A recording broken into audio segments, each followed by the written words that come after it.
Hi friends, అంతా ఎలా ఉన్నారు? బాగున్నారు అనుకుంటున్నాను. మీ అందరికీ నచ్చేటటువంటి హర్రర్ ఎలిమెంట్తో హర్రర్ అండ్ మిస్టరీ కలిపి బాగా దట్టించి రాసినటువంటి మిస్టరీ నవల, అట్లాగే హర్రర్ నవలగా కూడా చెప్పుకోవచ్చండి, మన జయంత సేన.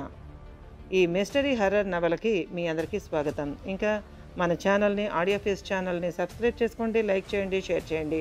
అట్లాగే కామెంట్స్ రూపంలో మీరేమనుకుంటున్నారో తెలియచేయండి. ఇక ఆలస్యం చేయకుండా మనం మెయిన్ స్టోరీలోకి అయితే వెళ్ళిపోదామండి. రండి, ఆస్వాదించండి, ఆనందించండి, ఎంజాయ్ చేయండి, ఎంకరేజ్ చేయండి మన జయంత సేన. ఇక కథలోకి అయితే వెళ్ళిపోదాం పదండి. అంత గొప్పవాడివా దుర్గాదాస్? గుండె మీద తన్నిందని కన్న బిడ్డ కాళ్ళు నరికేస్తావా? మనిషివా నువ్వు?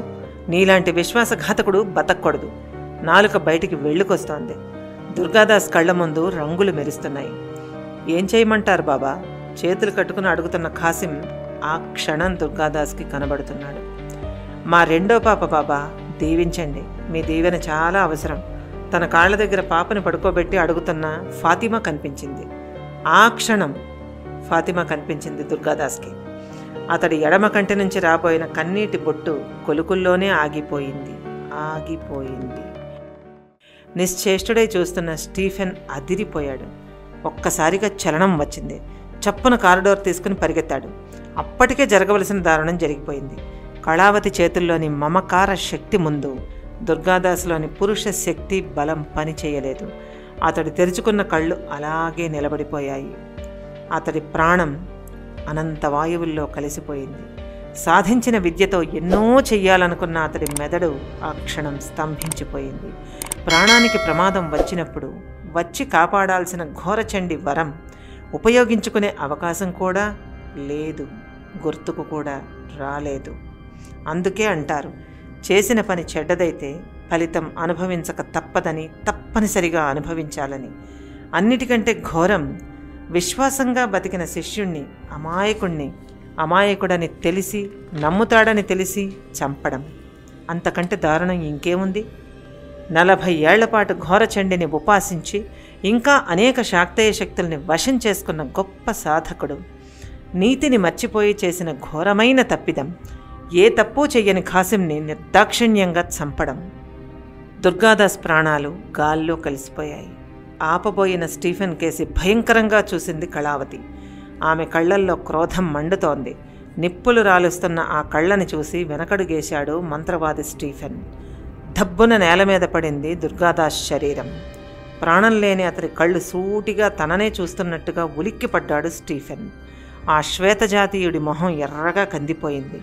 ఒక్కసారిగా అతడిలో ప్రాణభయం కలిగింది. దుష్టశక్తుల ఉపాసనలో ఎంతో ఆరితేరాడు స్టీఫెన్. అసలు భయం అన్నదే తెలియని సాధకుడి మనస్సులో ఆ క్షణం ప్రాణభయం మెదిలింది. Oh my God! అరచేతులు చెమటలు పట్టేశాయి. అరికాళ్లల్లో వణుకు పుట్టుకుంది. దుర్గాదాస్ శరీరాన్ని అసహ్యంగా చూస్తూ స్టీఫెన్ కేసి తిరిగింది కళావతి. అంత శక్తివంతుడివా నువ్వు? నీకేం అపకారం చేశాడు నా బిడ్డ? చెప్పు స్టీఫెన్, పచ్చటి జీవితాన్ని తుంచేస్తావా? ఆ కుటుంబానికి ఏం సమాధానం చెప్తావు? నువ్వు గురువ్వా? భ్రమపడ్డాడు దుర్గాదాస్. నువ్వు గురువ్వి కాదు, నువ్వు స్వార్థ పిశాచివి. గురువుకి ఎప్పుడూ స్వార్థం ఉండదు స్టీఫెన్. నీ ఉపాస్య దేవత కాదు, నువ్వు దుష్టశక్తివి. నువ్వు చేసిన ఈ తప్పుకి తప్పకుండా అనుభవిస్తావు, అనుభవించి తీరుతావు.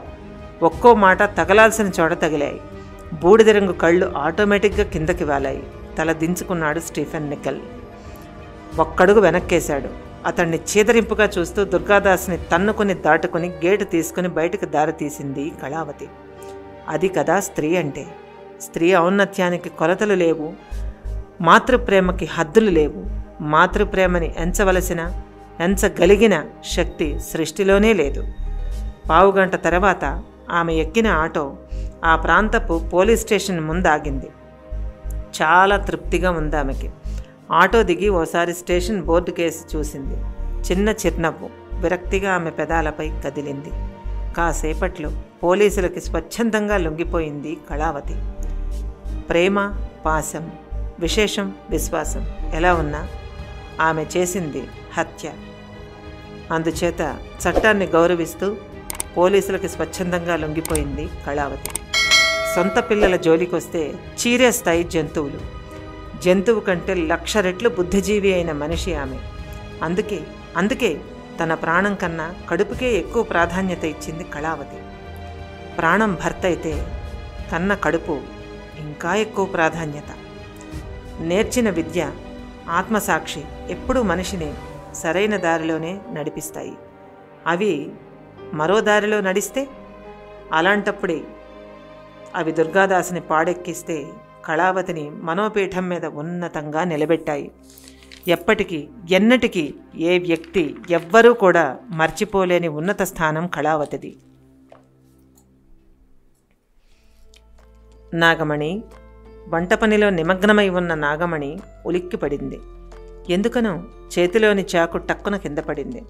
కింద పడిన చాకు ఖణ్ మని చప్పుడు చేస్తూ గాల్లోకి లేచి నాగమణి ముఖానికి ఎదురుగా గాల్లో తేలుతూ నిలబడింది. చాకు మొన ఆమె కనుబొమల మధ్య చర్మానికి తగులుతూ ఉన్నంత దగ్గరగా నిలబడింది. గాలిలో తేలుతూ ఉంది. ఒక విధమైన నొప్పిలా లాగుతోంది చర్మం. ఆమె ఒళ్ళు చల్లబడిపోయింది. భయమో ఆశ్చర్యమో తెలియని స్థితి. నాగమణి, విద్య మంచం దగ్గర బూడిదని కడిగేయి. అదే స్వరం నెమ్మదిగా రిపీటెడ్గా అదే వాక్యం వినబడుతోంది. వినబడుతూ ఉన్న ప్రతిసారికి సౌండ్ పెరుగుతోంది. పెరిగే కొద్దీ చుట్టూ లౌడ్ స్పీకర్లు పెట్టినట్టుగా చెవుల్లో మారు మోగుతోంది నాగమణికి. బూడిద కడిగెయ్యి నాగమణి, బూడిద కడిగెయ్యి నాగమణి. అమ్మో, కడగకూడదు. బూడిద కడిగెయ్యి నాగమణి. నేను కడగను. బూడిద కడిగెయ్యి నాగమణి.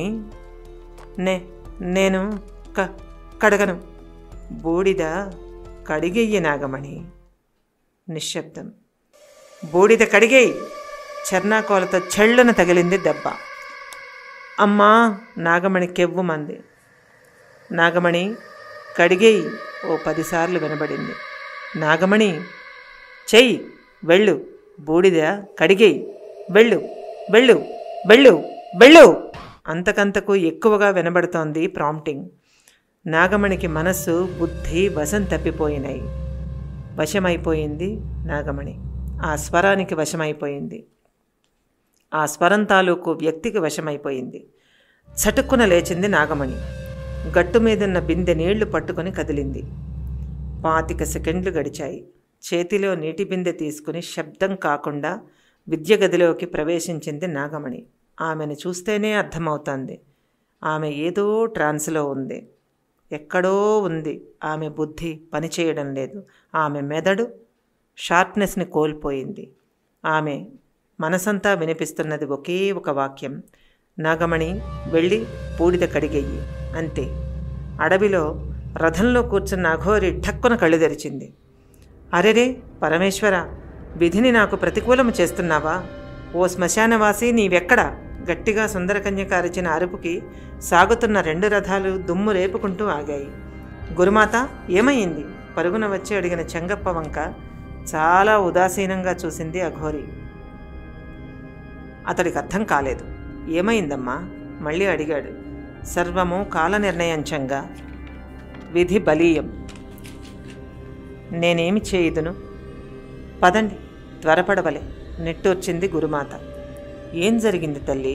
మరో పెద్ద ఆయన అడిగాడు. ఏమన్నది నాయన? పైశాచిక కేళికి శ్రీకారమైనది. నీళ్ల మీద తలరాతలు కొట్టుకుపోతున్నాయి. పంచప్రాణాలు విలవిలలాడుతున్నాయి. దైవశక్తి మీద వికృత శక్తి యుద్ధభేరి మోగించింది నాయన. ఎదుర్కొన్న సమయము అత్యంత కఠినము. మనము ఆగరాదు.